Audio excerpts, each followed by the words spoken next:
মার্কিন president Donald Trump আজ বাংলাদেশ মধ্যরাতে একটি ঘোষণা দিয়েছেন। তিনি বলেছেন যে ইরান যদি আগামী ৪৮ ঘন্টার মধ্যে হরমুজ প্রণালী সবার জন্য উন্মুক্ত করে না দেয়,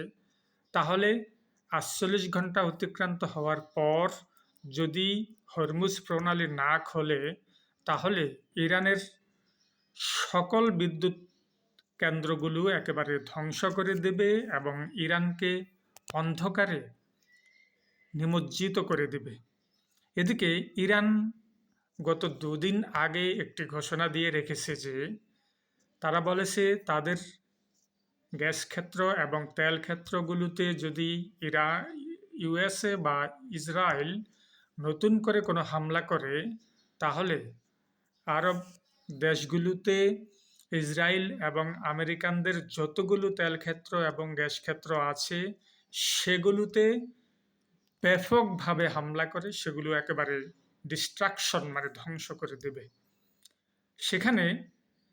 বিদ্যুৎ কেন্দ্রের ব্যাপারে কোনো দেশই কোনো কথা বলেনি, কিন্তু আজ মধ্যরাতে মার্কিন প্রেসিডেন্ট যখন ঘোষণা দিলেন যে ইরান যদি আগামী ৪৮ ঘন্টার মধ্যে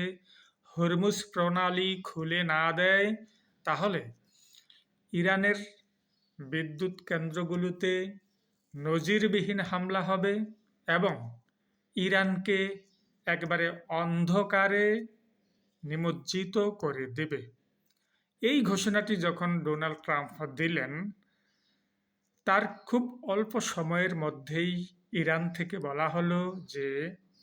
সত্যি সত্যিই যদি ডোনাল্ড ট্রাম্প বা ইসরায়েল ইরানের বিদ্যুৎ কেন্দ্রগুলোতে কোনো ধরনের হামলা চালায়, তাহলে তারা মধ্যপ্রাচ্যে এবং ইসরায়েলে এবং এর আশেপাশে যুক্তরাষ্ট্র এবং ইসরায়েলের স্বার্থ সংশ্লিষ্ট যতগুলো বিদ্যুৎ কেন্দ্র আছে সবগুলোতে ভয়ঙ্কর রকমের হামলা চালাবে। ইরানের এই ঘোষণার পর সবচেয়ে বেশি আতঙ্কগ্রস্ত হয়ে পড়েছে আরব দেশগুলো, কারণ আরব দেশগুলো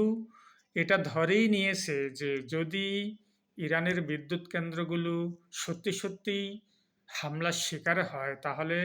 আরবের কোনো একটি বিদ্যুৎ কেন্দ্র ইরানের হামলা থেকে বাঁচবে না। এখন যেহেতু ৪৮ ঘন্টা সময়ের মধ্যে এখনও ২৪ ঘন্টা অতিক্রান্ত হয়নি, দেখা যাক কি হয়, এবং পরিস্থিতি যে খুব ভয়ঙ্কর দিকে এগুচ্ছে সেটা মোটামুটি নিশ্চিত করে আমরা বলতে পারি। এই যুদ্ধ থেকে কোনো পক্ষই যে ফেরত আসবে বা ফিরে যাবে সেটা এখন আর খুব একটা আশা করার পথ দেখা যাচ্ছে না।